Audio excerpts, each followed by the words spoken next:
If you saw the S&P 500 up 1.5% today, led by an explosive 8.5% surge in semiconductor ETFs, you probably thought the tech bull market was officially back. But I have to ask the hard question, is this a true structural capital rotation or just a violent relief rally designed to trap eager retail buyers?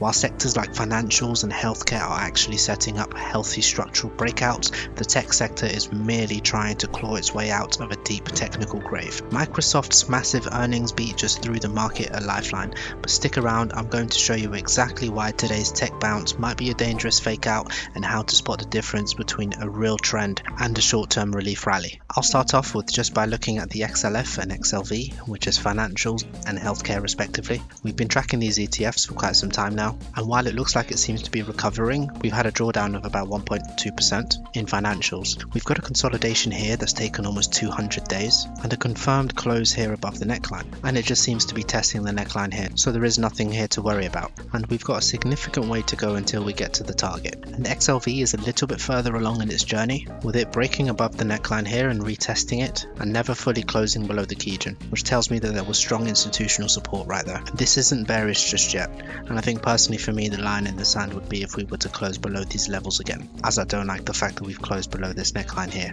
We've got a long way to go until we get to the target, if we do get there, and this has been consolidating for around 170 days before breaking through the neckline. I say that to say that all of these charts needed time to consolidate before breaking higher, and the general rule of thumb is if you are above the cloud, you are bullish, and if you're below the cloud, you are bearish. And as you can see, tech had a good day alongside the semiconductor equipment, software and infrastructure, pretty much at the expense of the communication services and healthcare sectors. And if you were to look at some of these charts individually, for example, you can immediately deduce that this is just a relief rally and not a full-blown trend just yet. Micron, which so far is having an 18% day, is closing back in the cloud, has some way to go until we are officially bullish, with the boundary of the cloud being here, and the baseline is now representing resistance, and lagging span is below price. And this same story is reflected in the tech index. As you can see, it looks like we're about to close in the cloud. As you can see, we're about to close in the cloud, and we're a long way from being bullish, as the cloud marks a turbulent no trade zone, and lagging span is below price. Even if we were to look at one of the other bigger movers, SNDK here, in the computer hardware sector, price is below the cloud. And while I appreciate SanDisk is a giant in the memory sector, I must reiterate that this isn't the start of a trend just yet, and by all means this could be the bottom. But what the cloud is trying to prevent you from doing is buying somewhere in this range, only to watch price go down significantly. I just found a random chart here, but this is meta. So the question really becomes, why are we having a good day in tech when the equal weighted Russell looks like it's closing bearish? And I would say it's a multitude of things, such as the Fed holding interest rates steady,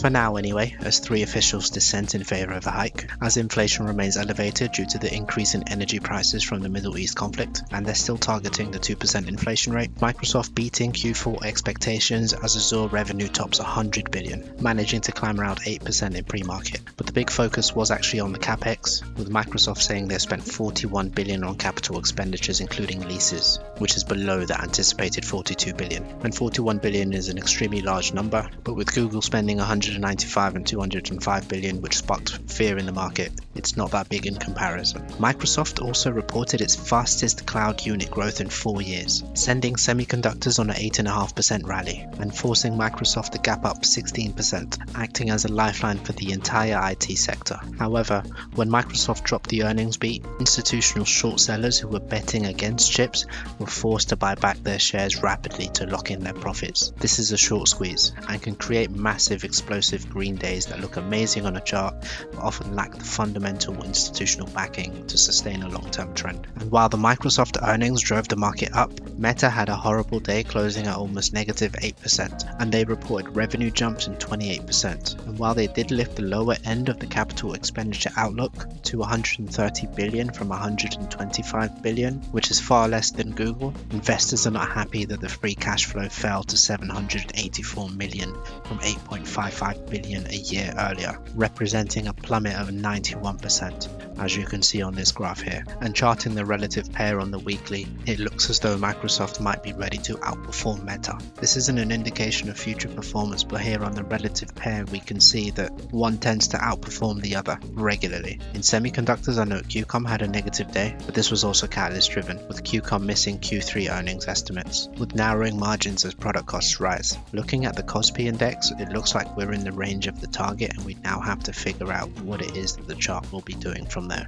So I anticipate some consolidation from here. I mentioned this as Samsung already seems to have made the target as well. However, if you do believe in bar patterns, we could anticipate a double bottom here. I mentioned those to say that SK Hynix still looks bearish and still has some way to go until we get to the target, and the bar pattern here is showing some kind of consolidation before we see the next drop. And I think we need to be cautious regarding the Microsoft earnings being a catalyst for today's events and not get ahead of ourselves thinking that this is the start of a new trend. SK Hynix looks like this, despite having record margins, with net profit being 64.6 billion, up 1,243% from a year earlier. They've confirmed they've had 10 long-term agreements with key customers. However, the drop was because they fell short of analyst estimates on both revenue and operating profit in the second quarter. For sure, SK Hynix has been leading the bull run this time, but look at the chart now. It looks dreadful.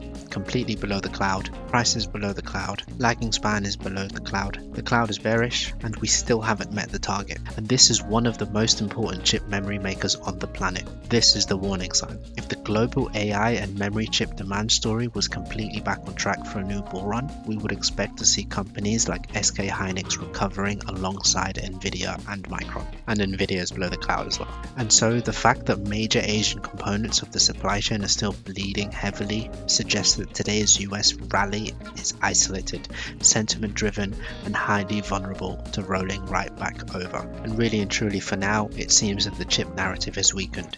Investors are questioning how long their record high margins will be sustainable, after Samsung's chip unit booked a record 70% operating profit margin, despite them seeing a chip shortage extending to 2028. And fundamentally, you can be as bullish as you want. But today, if we just look at the Ichimoku Cloud and ignore the rest of the lines, we know that the cloud represents resistance, and that is the ultimate test for bearishness or bullishness. And if price is below the cloud, it means that they are structurally broken.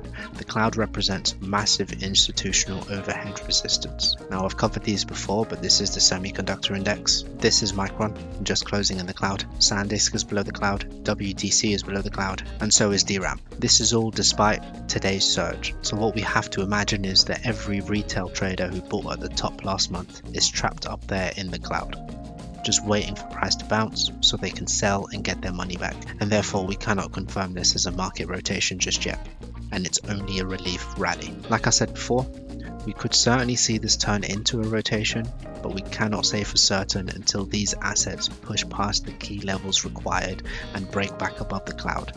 Until then, we protect our capital and let the market prove itself. And some of these ETFs that we've been tracking, like HDV, high dividend yield ETF, are dipping. They have not broken their structure just yet, but we cannot confirm that the people who are allocated to these ETFs are rotating to a more risk-on environment. I've noticed that we had a breakout in the IQLT, which is the International Quality Factor ETF. There's a clear break above the neckline here. Lagging span is above price, and the cloud is bullish. With the top 10 holdings representing roughly 25% of the total assets, I didn't really see anything here of interest. But then I looked at the sector weightings, and they're more heavily weighted towards the financial services sector. And perhaps this adds to the thesis that the financial services sector has not broken its uptrend. I don't really trade the financials, but looking at my individual stock screener, we've got BBVA, which capped up today. Lagging span is above price, and the cloud is bullish, with a decent move left till we get to the target. There's Neogen, which looks like it's having a weekly breakout. However, it's been falling since about 2021. With that being said, something in the character of this chart is changing.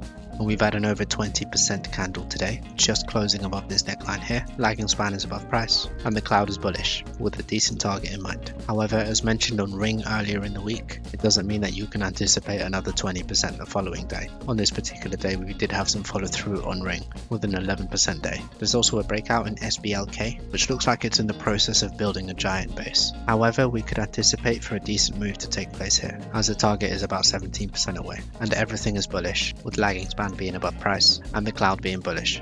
If you found value in this video, please like, comment, share and subscribe.